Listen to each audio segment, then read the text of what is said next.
Sanibona, ngaphambi singene kwivideo namuhla, ngithi angithathe lethuba ngibonge i-support nothando nesikhombise lona lingaphezu kokucabanga kwethu. Siyacela niqhubeke nisupporte njalo ngokubuka amavideo ethu, ungakhohlwa ukukhomenta, ushare, ulike. Siyafisa ukuzwa umbono wakho. Sicela ke singene kwivideo namuhla. Abafethu abaningi bonke labo badayisa ihunga iningi labo abafethu bokufika and ba Mozambique abaningi boTanzania kodwa bonke bebiza ngokuthi bakuphi abaseTanzania ngobani bayazi eTanzania le idabuka khona ile isuka khona laba bafethu isikhathi esiningi iningi labo bacebile ngitshela ukuthi kuyimanje abanye bakhokha ama flats 6000 8000 uxelela umuntu ukuhlala uflat elibiza kanje lo muntu le usikhotheni njenganami no akayena usikhotheni udla ngathi lo muntu thina uyabona nje mina ngibale from my side ngazi ukuthi mina emphakathi wakithi anginqeni ukuthi ngosuku ngidla 180 noma 200 njalo ngosuku ngokucabanga isonto kusosuke imalini le lo muntu uhlele eflatini ayikho into angenayo ngisho imoto unayo kodwa uthi uyayibuza uyiphendula why lo muntu nengayibhemi lento noma ingane yakhe lesitayizalayo engayibhemi ibheni uthini no yazini ingoba thina vele sabantu abamnyama siyayithanda izinto and futhi thina abantu abamnyama siyathanda uheha ngento ebhida buka nje uyazi ukuthi khona umuntu uBrown umfuthu kuthiwa uSmall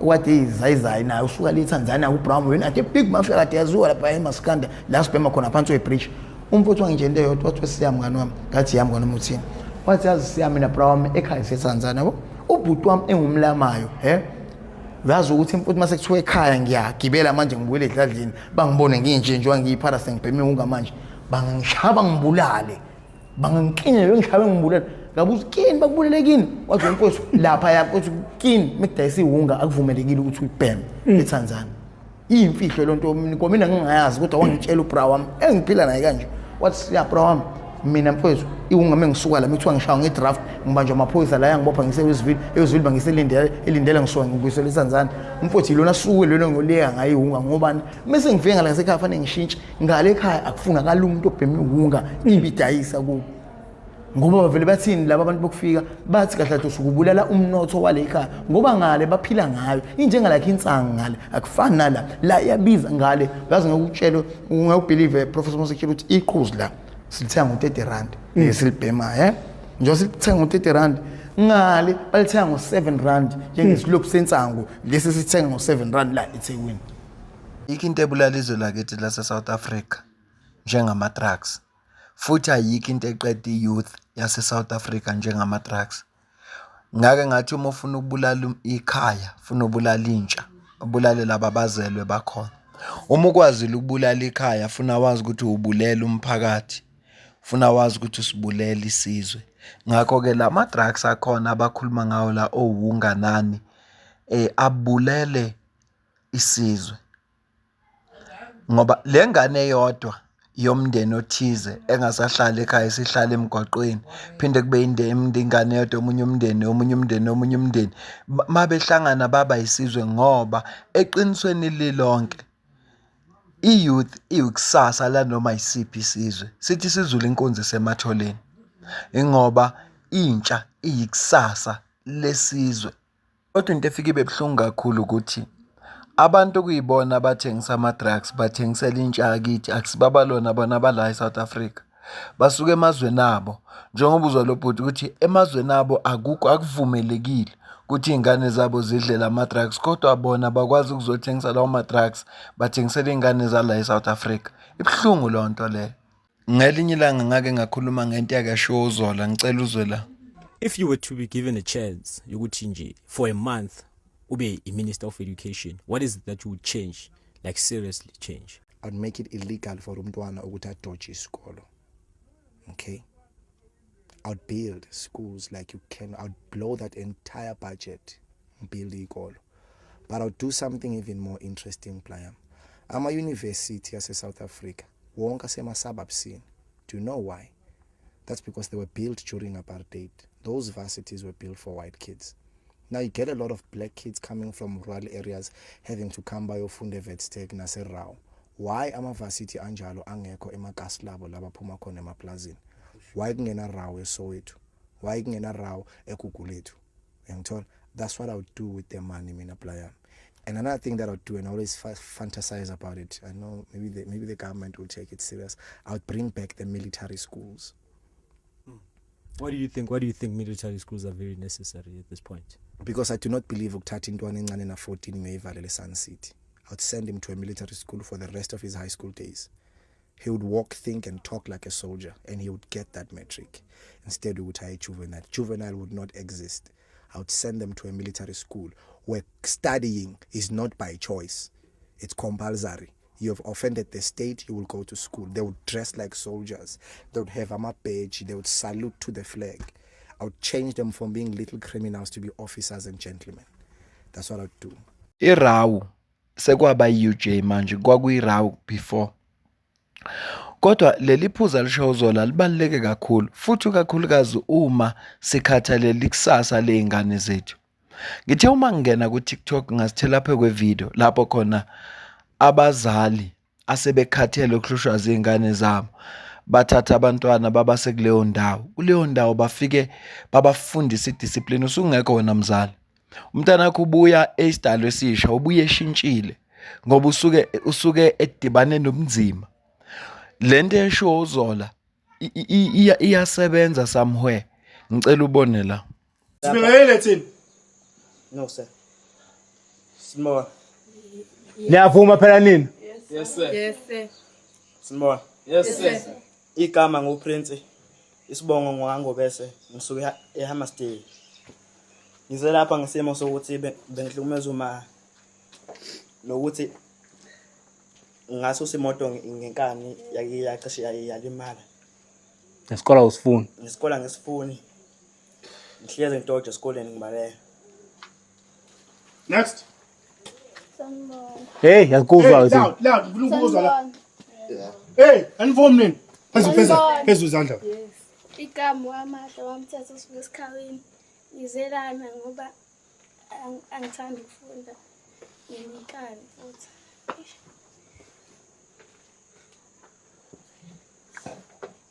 Move. Hey, izandla Hey wena, phezulu. akufanje usuphama usugwala ubhemani. Sanibona. Siphiwe lasiya hlala egoli. Ngiyaphuza, ngiyabhema. Ngahlupha. Yazazi nami yahluka. Uyimesele ngani ngalokho? Ukuthi ngizama umsebenzi Uzama umsebenzi hayi uzama ukushintsha. nakho. Next. You again. Sanibona. Sanibona. Yebo. Igama lami nguSmali Sankwanyana. Ngisuka le eMandeni. Into esengiyizele la ukuthi ngiyabhema Wezingakho uzala. okwesibili. Sanibona. Igama lami ngu-Anathi Washoba. Angikuzwa ke mina phambi kwakho. Hey. Squad Uzomemeza ke namhlanje. Squad position. Squad position. Memesa. Squad position. Sanibona. Then talk. Igama lami ngu-Anathi Washoba. Ngihlala eKamashi kaJinzela ngoba ngiyabhema. Awulala ekhaya. Usho bathi hawu. Usanga namanje awukakezwa nje. Phinde wabuya wena.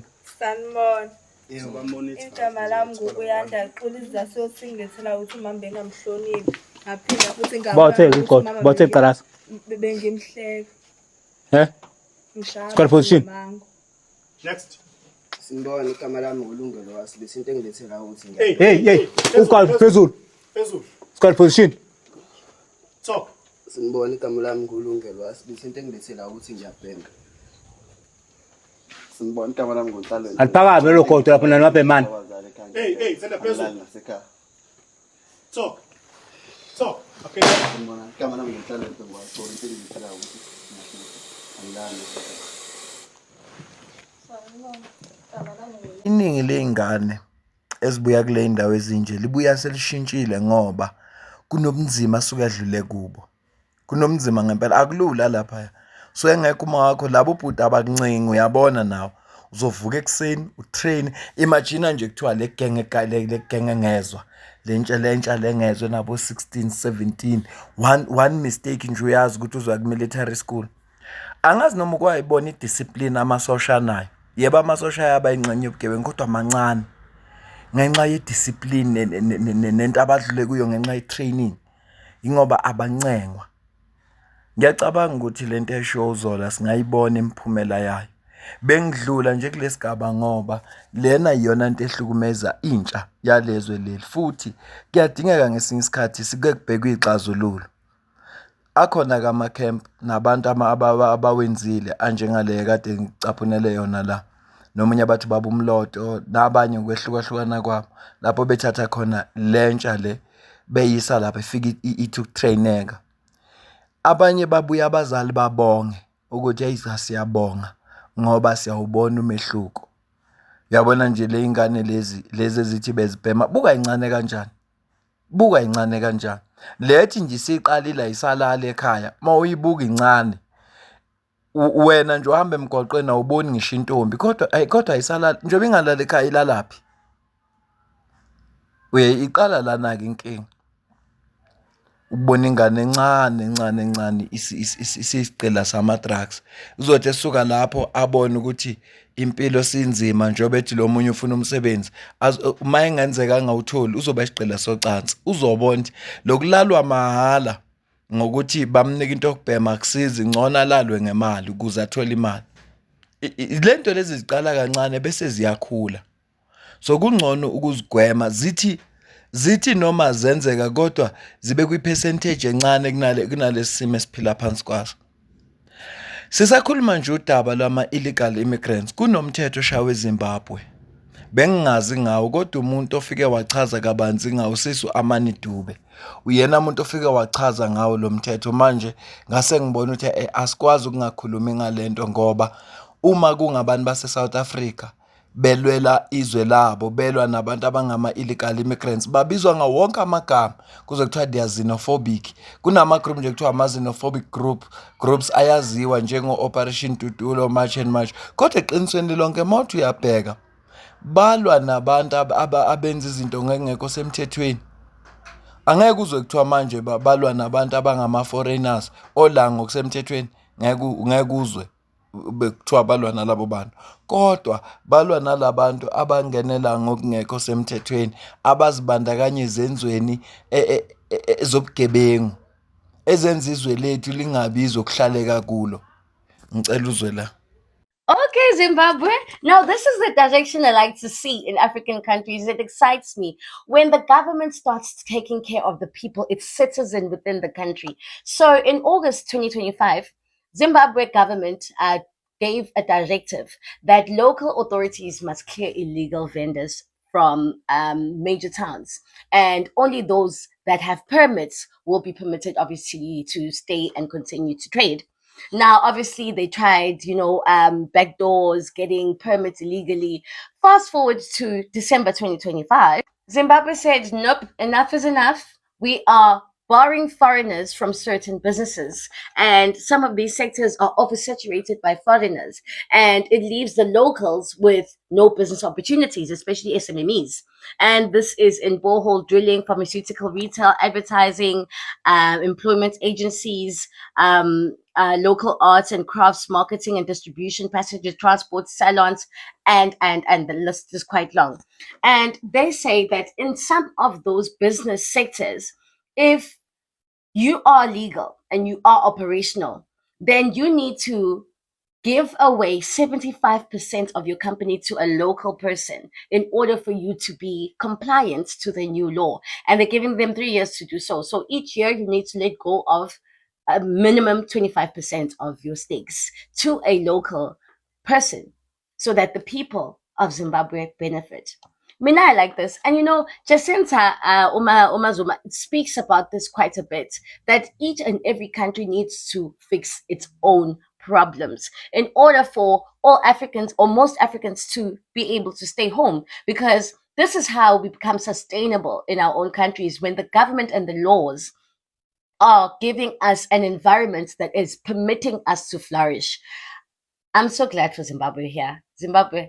And I hope South Africa takes notes as well, because our markets are oversaturated. I mean, in the retail space in Zimbabwe alone, the Chinese foreign nationals have really taken over that space, and it is almost impossible to be operational as a local or a citizen of Zimbabwe. So, halala, Zimbabwe, halala. Ke uzwe-ke kuthiwa abantu baseZimbabwe they are xenophobic ngoba balwela izwe labo. bafuna ukuthi abantu babo impilo yabo ithuthuke, impilo yabo ibe ngcono. Abantu base-South Africa kuphela, umusa esinawo mningi, uzigaxa mningi ngempela, mningi to a point ukuthi noma kungasafara abantu bala e-South Africa, sinendaba. Nansi nje into ebuhlungu. Kodwa uyezwa abantu ngisho isaloon eZimbabwe manje sebeshaya umthetho, ngisho isaloon awusavumelekile ukuthi umumu wangaphandle umuse ukhona ngokusemthethweni, you are legally there, uzosebenza khona fine, but funeka 70% isale ibe ama local, wena ube na 30%. Mina ngifuna ube kwi-partnership la khona wena uzothatha u-30%, ama local wakhona athathe 70%. Umthetho omuhle kabi okhombisa ukuthi izwe labo libeka abantu balo phambili, hayi lento eyenziwa la eSouth Africa, hayi lento abantu abafuna yenzeke la eSouth Africa. Mawubuka la ku screen sakho kunomgqomo kufakwa ama CV. Ibhlungu lento mawuyibuka ukuthi kunomuntu othatha imali yokugcina, omunye uyibolekile, omunye uyiphiwe, ezama ukuyofuna umsebenzi, wafike wasubmit ama CV athatha lahlwa kanje emgqomeni. Nansi nje into ebhlungu. Ngake ngafaka i-CV kwenye indawo, ngashiya i-CV esangweni, wathi omunye ubhuti kimi oyi-security, mfowethu thatha i-CV yakho, thatha nje i-CV yakho, ngoba la ekhaya emva kwey'nsuku bazothi ngithathe la ma-CV ngiwafake kulo yamgqomo omkhulu. Into ebuhlungu nje eyenzekayo yileyo. Kungcono la bathi umsebenzi awukho, okanye bathi ngi-emailele, kodwa ngizama ukuvezela ndathi show kwele Mantashe ayingiphathanga kahle, ngoba abantu ba-South Africa babhekane nale nkinga, bayofuna umsebenzi wona ongekho. Angifuni ngena kulolo daba, kodwa bekusakhuluma nje ngalolu daba labantu bokufika. uJacinta ngobe sezuma yena mayikhuluma uthe, Guys, hi. So today I want to quickly address the issue of South Africans once again being labeled xenophobic, Afrophobic, etc., etc. And I just want to tell you that South Africa and South Africans are probably the only country that loves African countries. Only one. And here's why.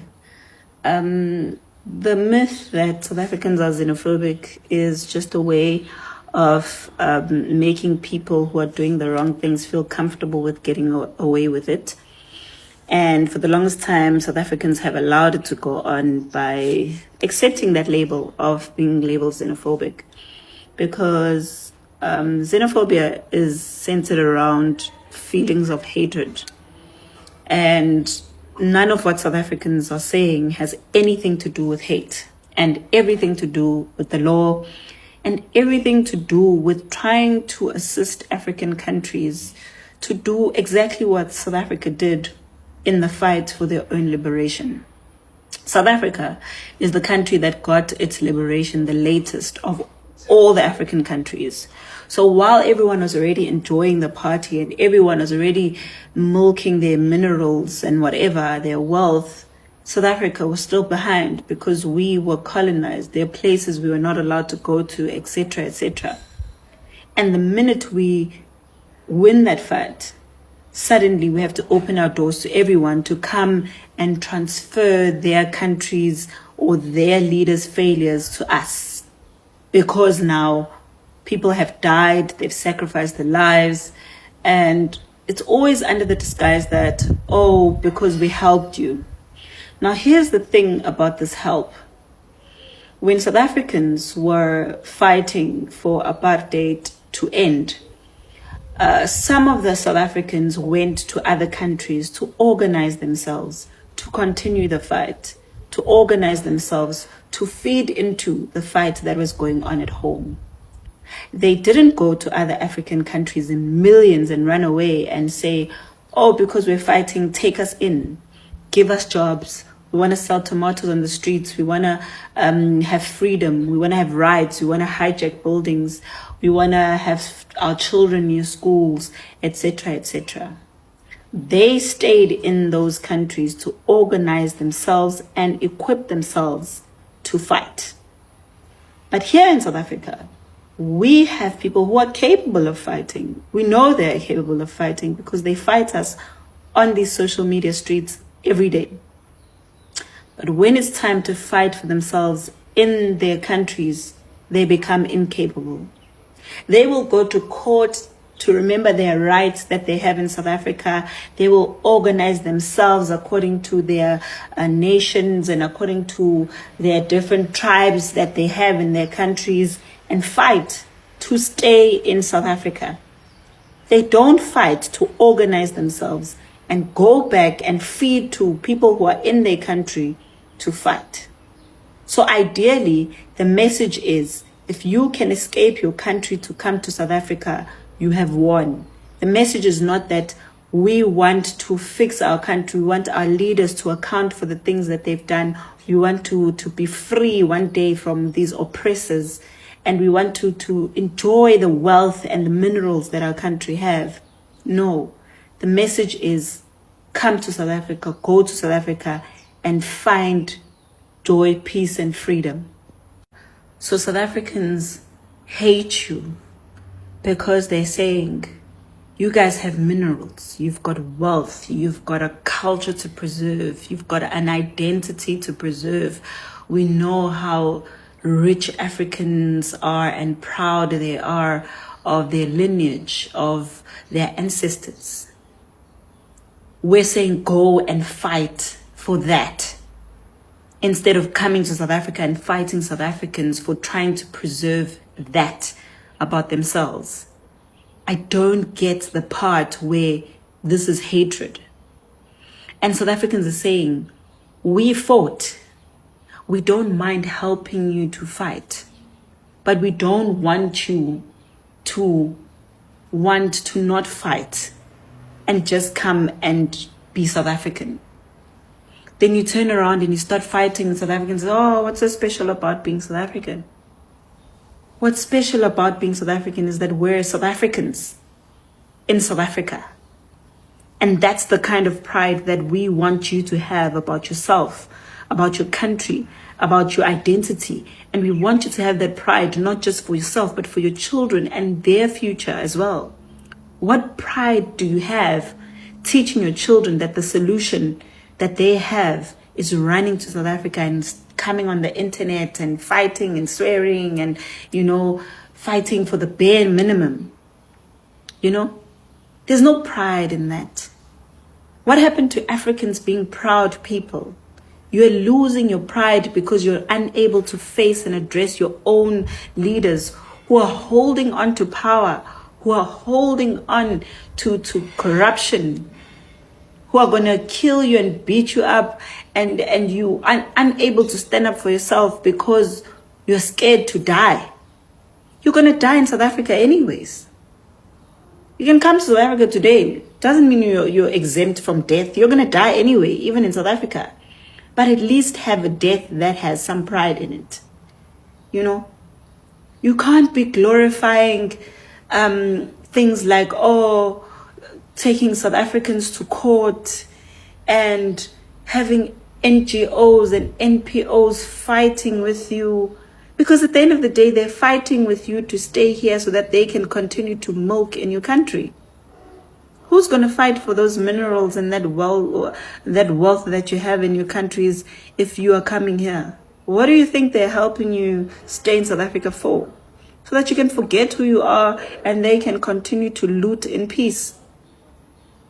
And we know that the only reason that our South African leaders are allowing this to happen is because some of them, a majority of them who are so-called fighters, are now very wealthy by owning mines in other African countries. And that's why they're not going to fight and fight for South Africans, because they know very well that they are beneficiaries of that same system that enabled them to have mines all over. While South Africans, ordinary South Africans, have to deal with the crisis of this invasion from illegal immigrants every single day. But I'm saying to you, it's going to get worse, because there'll be a time where South Africans do not even want to associate with people who are not South African. Because we've been going through so much: the crime, the overcrowded buildings, the dirt, the loss of our identity, the way you make us feel small in our own country, the way you are rude, you are arrogant, and you are making it even more a problem for you to stay in South Africa. You're not helping the situation any much. So I'm asking you guys, with politeness and with kindness in our hearts as South Africans, we love you. I'm sure that's what you want to hear. But can we love you in your country? Can we help you in your countries?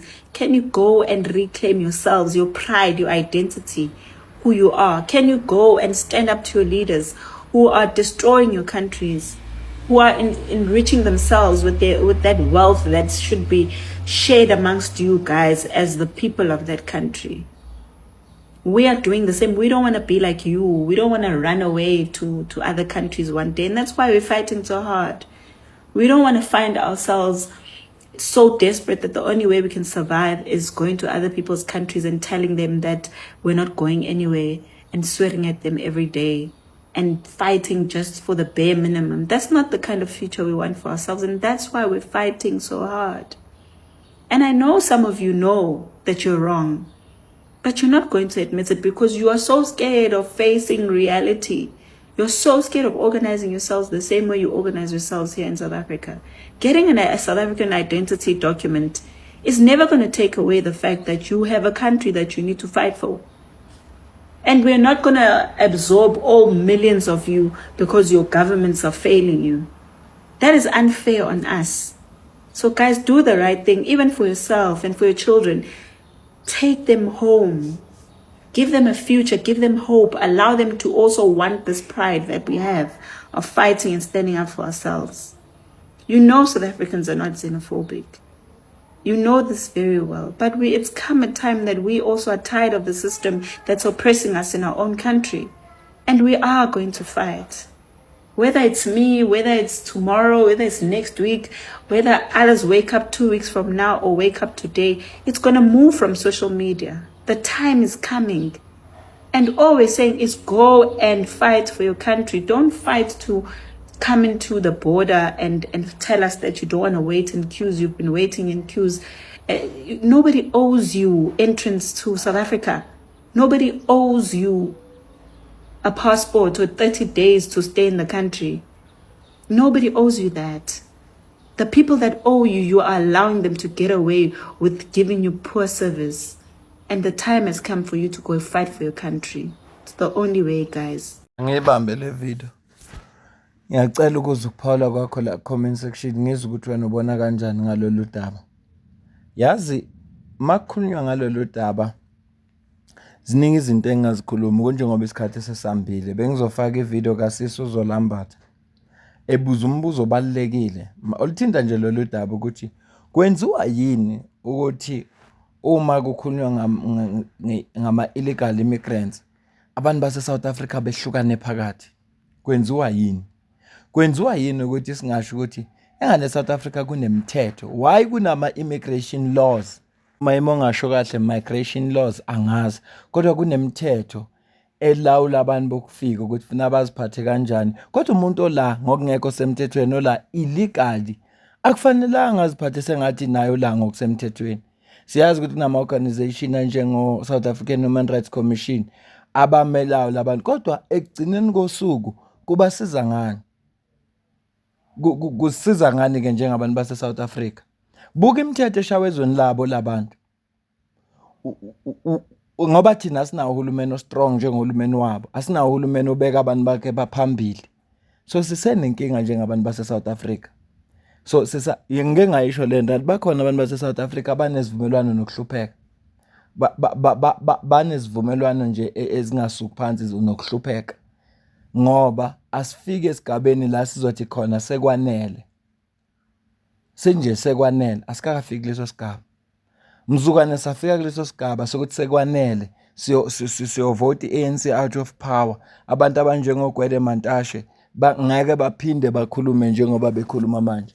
manje ukhuluma noma yini ngoba uyazi ukuthi siyeza isikhathi sokuthi bakhampeni bazokhipha iy'kipa zamahhala bakhipha ama-food parcel sihambe siphinde siyobavotela futhi baqhubeke baphile kahle nemindeni yabo akhulume njengoba ade ekhulume ethi abantu base-South Africa bawufuna umsebenzi bahleli balindele uhulumeni ukuthi abanikeze umsebenzi. Angibambe le video ngicela ukuze ukubhala la comment section mina nawe bese sidibana kwivideo elandelayo ngiyabonga.